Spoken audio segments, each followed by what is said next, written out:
So again, today we're just going to talk a little bit about writing a letter to the editor, what that process looks like, and why it's important for you to do that. So why writing a letter to the editor?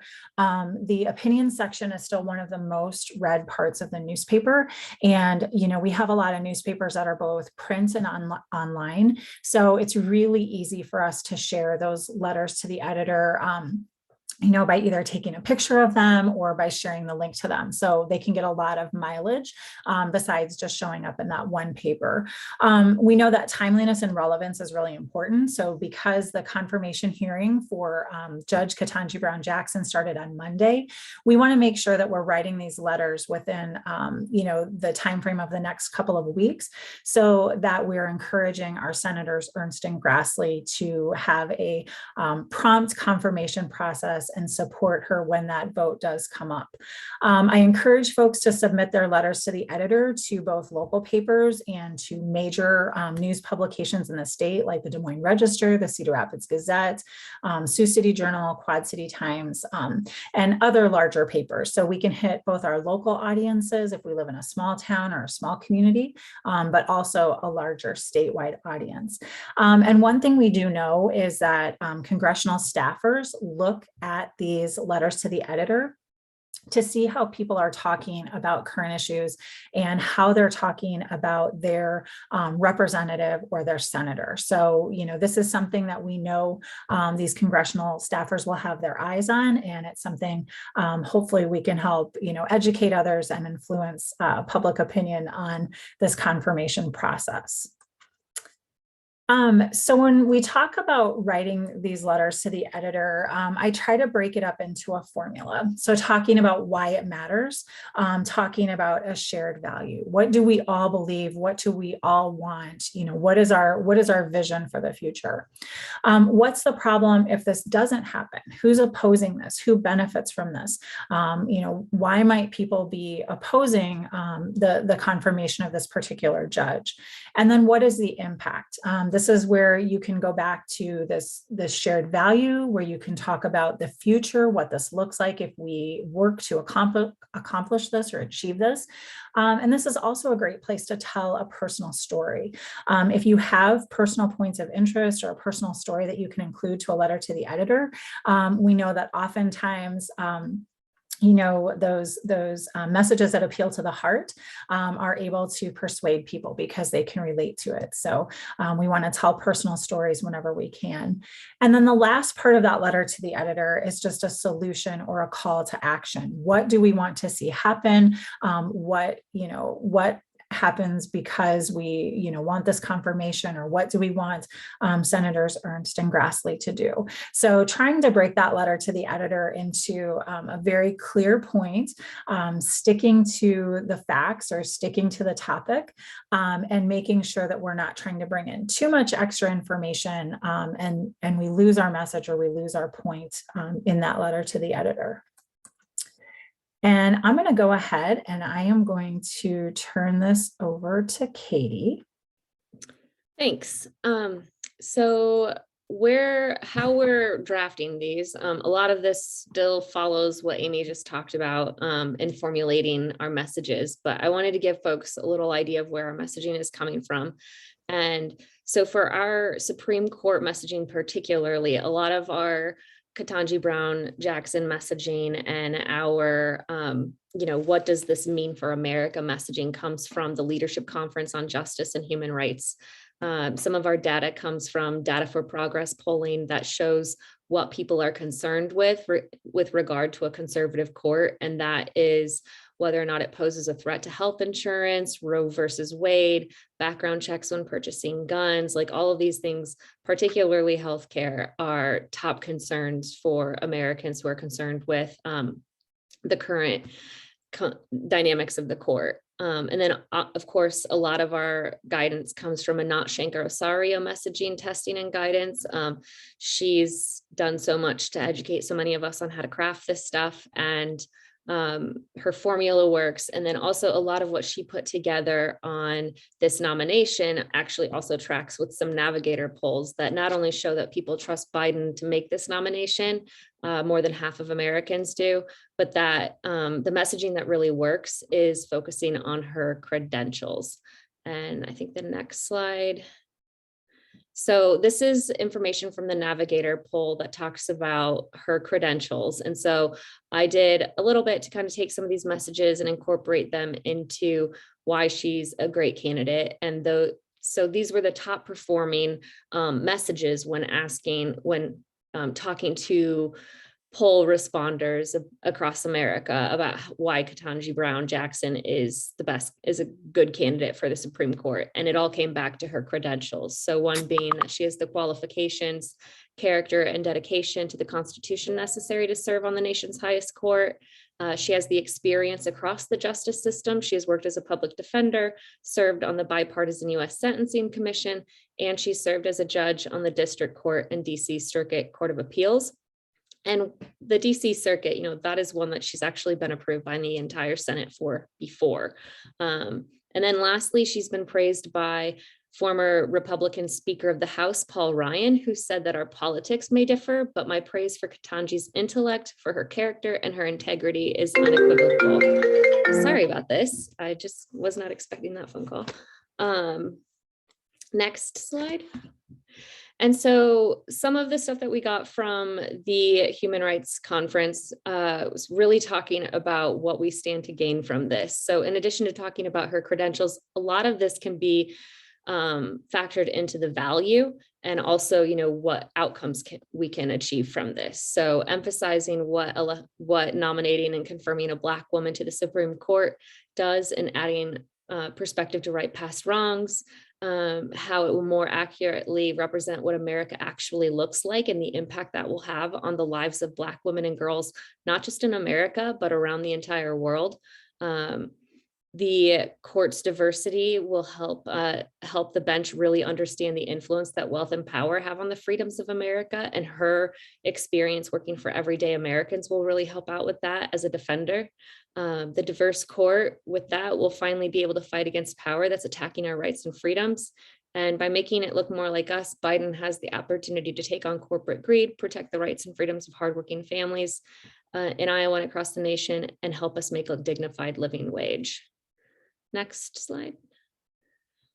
So here's just kind of taking that data, taking the multiple places that we get some of our guidance and packaging it up. We have the formula that we talk about a lot in my message guide presentations, and still follows, the value system that Amy's talking about, or the starting with the value. And one of the things that we use over and over again is what Anat Shankar Osario has helped to create, which is this, I always forget a few.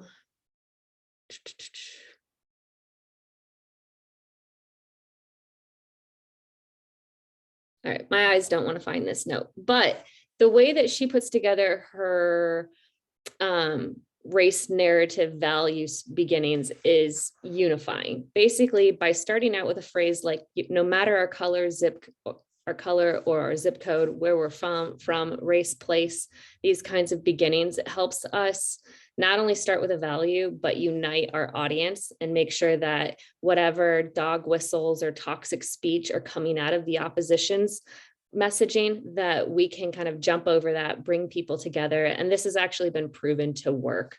So starting out with something like that, where we say, no matter our color or zip code, Iowans value our freedoms and our rights and freedoms. We know our courts are more balanced and fair when everyone is represented, but Republicans have stacked the deck to make sure that they have justices that will protect the rich, wealthy corporations and those who tried to sabotage our democracy on January 6th of 2021. They even defend the insurrectionists who attack our Capitol, while states across the US work to make it harder for us to vote. But we turned out in record numbers last November and made our voices heard. Now President Biden has the opportunity to appoint the first Black woman, making the court look more like us. By appointing Judge Ketanji Brown Jackson to the Supreme Court, we can achieve the perspective and diversity on the court that we need to protect Roe v. Wade, fight for a living wage, and preserve access to health care. Judge Ketanji Brown Jackson has been praised across the aisle as having incredible intellect, integrity, and character. Her nomination should be confirmed immediately to carry out the highest court's important duties to the American people. The next one. So we just have another sample message. Iowa and the nation are increasingly diverse. Our courts should look like us to truly protect the rights and freedoms of us all. But today the rights and freedoms are being threatened. Our rights to abortion, the polls, and healthcare are in jeopardy. The Supreme Court is stacked against us thanks to Republicans like Senator Grassley. Breyer should be replaced by someone who will continue his legacy of bolstering our civil human rights. While with the nomination of Ketanji Brown Jackson, we're taking a step towards making our justice system one that respects and reflects the very best of every kind of American. Jackson has served in prestigious judicial positions with distinctions as a champion for everyday Americans, carefully applying the law for working people when the wealthy and powerful few have attempted to trample our rights and deny our freedoms. The Senate must swiftly confirm Jackson as America's first Black female Supreme Court justice to help carry out the highest court's sacred duty to protect our rights, secure our liberties, and render equal justice to all. And yeah, I think that was the last slide I put in there. But if Amy wants to call on me at any point to answer any questions, I'm happy to. I can go ahead and continue, and then we can do questions when we're finished. So what does this look like when we put it all together? So kind of going back to that structure that I had mentioned and taking Katie's really awesome sample messages that she put together. So what is our point? We want judges, or we need judges on the bench who have a diversity of backgrounds informed by real life experience, who will ensure equal justice for all and protect the rights of all of us. What is the problem? What is it that we want to address? What is it that we want to solve? What is it that we want to overcome? For too long, Black women have been denied the opportunity to serve on the Supreme Court. What is an example of the impact? We need fair-minded justices who will protect the rights of everyone, not just the wealthy and the powerful. And then this is also a really good place to put that personal story, what this confirmation would mean for people like me. Or people like you. And then finally, a solution or a call to action. This is where you would call on your senator. So calling on Senators Ernst and Grassley to swiftly confirm Judge Ketanji Brown Jackson to ensure that we create a more just system for all now and for future generations. So this is just kind of that basic framework that you would want to follow as you're writing that letter to the editor. So if we put this together into a little bit longer letter and add a little bit more detail to it, it might look something like this. I wanted to highlight a bit of Ketanji Brown Jackson's qualifications. She has strong support among people across the ideological spectrum because her record as a judge and lawyer demonstrates that she is a fair, impartial jurist, dedicated to protecting the fundamental rights of all litigants. Senate Majority Leader Chuck Schumer has indicated that he is planning to move Ketanji Brown Jackson quickly through the Senate confirmation process. She has been confirmed by the Senate 3 times, twice without opposition, and already has a distinguished career as a jurist. While this historic nomination is a major victory for our country, President Biden and the Senate Democrats must not lose sight of filling the 100 other federal judicial vacancies. If Democrats lose majority of the Senate in November, they are risking all of President Biden's judicial nominations being blocked by Republicans in 2023. There is no time to waste. The President and Senate must keep up their momentum by confirming Ketanji Brown Jackson and selecting and confirming judges to fill all federal vacancies by the end of this year. And so we're putting this together, we're identifying what's at stake here, we're identifying what we want to have happen, and we're putting this all together in a letter to the editor. So one of the things to just keep in mind as you're writing that letter to the editor is make sure you know the word count for the paper that you're submitting to. So for example, the Cedar Rapids Gazette is 250 words, the Des Moines Register is 200 words. So if you're writing to the Des Moines Register, you want to make sure you hit that 200 word mark, and you can always submit that to another local paper as long as their policy says, that they accept letters if they are, even if they've been published or accepted someplace else. And I haven't run across a paper yet that doesn't take duplicate submissions. So if you come across that, let me know, but I haven't seen that yet. So you want to make sure you know the word count, and just make sure that when you are submitting your letter, it is submitted via either their online submission form. So a lot of times there's a link that you can submit to. If you do submit something that is handwritten or typed and you mail it in, just remember it'll take a little bit longer for that to get published, because somebody has to type that and then they have to, put that into that typed format. So just remember that as you're submitting your letter to the editor, but you can handwrite them. You can, type them, print them, and submit them that way. But submitting them online is definitely quicker. It's a faster way to get your letter out there. And it's a faster way to get it published. So what are the next steps?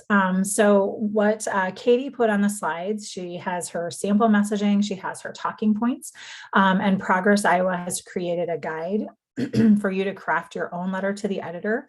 I am available to help you if you have any questions or you need any assistance in writing a letter to the editor, and then submitting that letter to local and state papers. So while you wait for your letter to be published, you can take that letter, you can put it into an email, you can send that to Senators Ernst and Grassley. You can use your major talking points and call Senators Ernst and Grassley, just so you're continuing that message of why you think Judge Ketanji Brown Jackson should be confirmed to the Supreme Court. And then, of course, the last thing is to celebrate being published, and then share your letter with friends and family, share it on Facebook, share it on social media, so that others are able to see your great words and share that message as well. So following our video today, we will follow up with you. So you'll have these slides, you'll have my information, you'll have Katie's email information. So if you have any questions, you can reach out to us at Progress Iowa at any time. We are glad to help you. We want to make sure that our message is getting out there. So, reach out to us if you have any questions. I do have a letter to the editor group, Facebook group. So if you're interested in joining that, I'll send you the link. We meet every Monday at 4 p.m. And every week I send out some suggestions for topics of what's timely or what is relevant that particular week. So that concludes our remarks, what Katie and I have to say to you. So I'm going to go ahead and pause there, and I'm going to stop the recording.